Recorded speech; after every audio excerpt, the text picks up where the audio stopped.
Assalamualaikum warahmatullahi wabarakatuh. Halo, berjumpa lagi dengan kami di channel Ya Allah Ya Karim Ya Malik Ya Kudus. Mudah-mudahan para pemirsa dimanapun Anda berada senantiasa diberikan kesehatan yang prima, imun tubuh yang kuat, dan yang sedang sakit mudah-mudahan segera Allah sembuhkan, dan yang sedang terlilit hutang mudah-mudahan segera bisa melunasinya. Dan mari kita sama-sama selalu berdoa memanjatkan puja dan syukur kita kepada Allah Subhanahu wa taala agar kita selalu diberikan umur yang panjang dan rizki yang melimpah ruah penuh berkah dan barokah.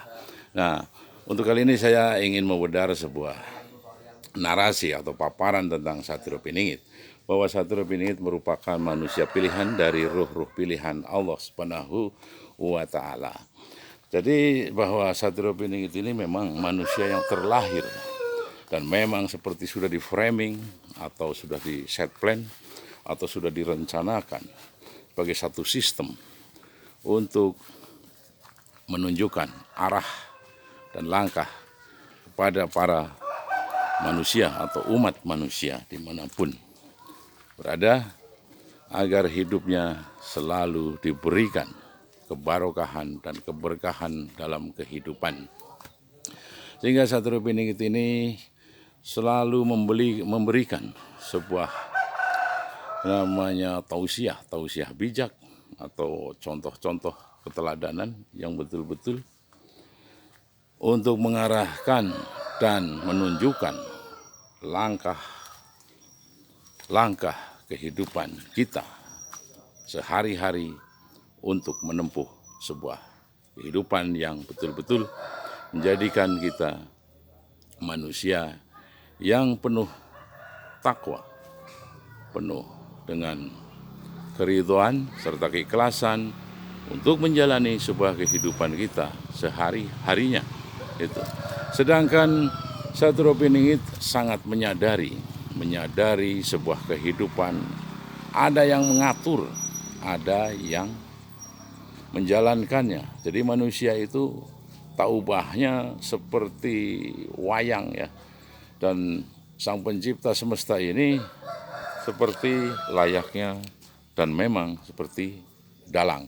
Jadi kita oleh Allah Subhanahu wa taala itu dilakonkan dengan lakon masing-masing, diperankan dengan peran masing-masing yang sesuai dengan peranan kita, sehingga kita terima saja dengan lapang dada dan penuh keikhlasan, sehingga kita akan tenang, kita akan menerima dengan lapang dada dan penuh dengan sukacita. Apapun, baik itu suka, duka, bahagia, sedih, panas, dingin, mungkin dalam keadaan longgar atau sempit, udahlah, terima sajalah. Karena itu adalah hak yang mutlak, hak prerogatif dan hak vetonya Allah Subhanahu wa taala. Hingga manusia hanya menjalani sajalah. Kita jalani sajalah sebuah kehidupan. Rute kehidupan ini kita jalani saja.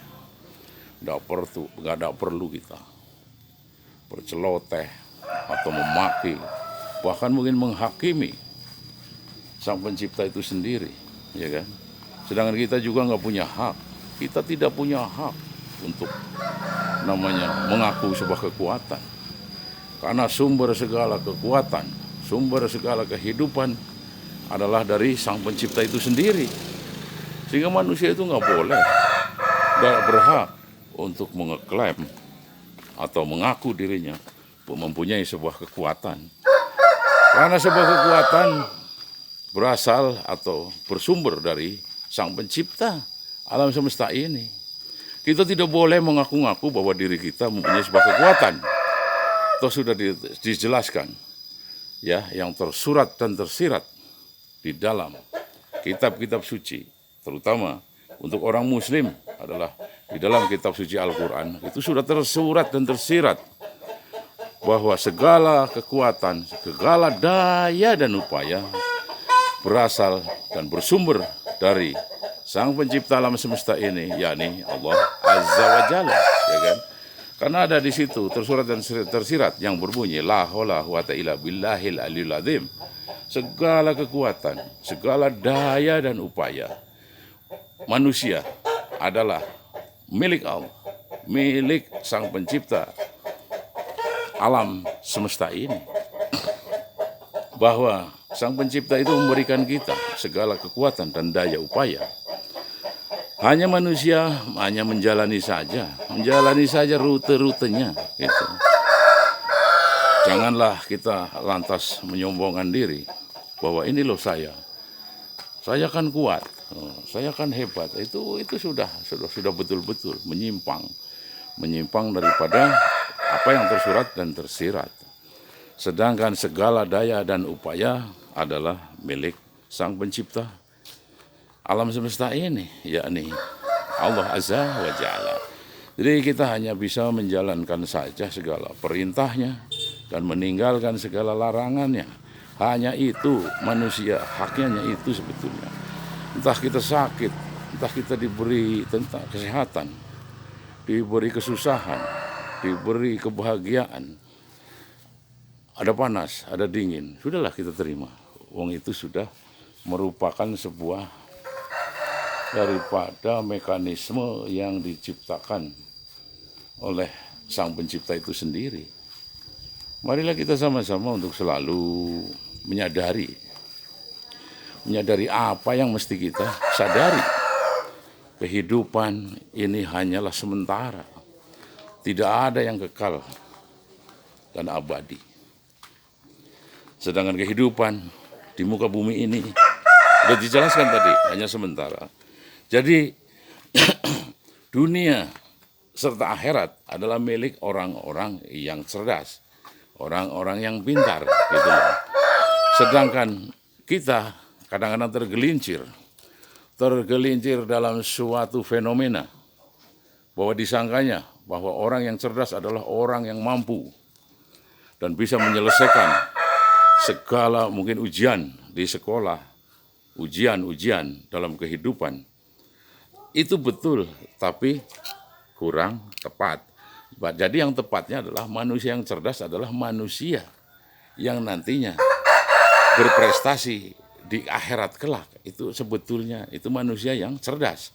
Manusia cerdas di muka bumi yaitu manusia yang sederhana, penuh kepolosan, gitu loh. Dan jauh dari kemungkaran, apalagi mempunyai rasa fasik dan mungkin rasa syirik. Itu dengan kata lain menghindari syirik. Itulah sebetulnya manusia yang cerdas, bukan manusia yang berpangkat, berpenghasilan tinggi, berkedudukan, serta mempunyai harta yang luar biasa banyaknya. Itu bisa asal tadi sebagai tujuan dan sebagai alat, bukan sebagai tujuan, tapi sebagai alat mendekatkan diri kepada Sang Pencipta semesta ini agar kita bisa berderma, agar kita bisa bersedekah, menjadi ahli sedekah. Karena ada dijelaskan di situ ada the power of sedekah. Nah, disinilah. Jadi manusia yang cerdas adalah golongannya tadi, manusia-manusia yang betul-betul bisa menghambakan diri kepada Sang Pencipta Allah Azza wa Jalla. Kelak menjadi manusia yang cerdas, manusia yang pintar di hari yaumil kiamah kelak. Karena di sana tidak ada akhirnya. Hari yang tidak pernah ada akhirnya adalah ketika kita di alam barzah atau alam kubur. Sehingga kita akan kekal dan abadi selama-lamanya yaitu di alam akhirat. Nah, itulah orang-orang yang cerdas menurut kehidupan sejatinya kehidupan. Mungkin cukup sekian antara. Terima kasih. Wassalamualaikum warahmatullahi wabarakatuh.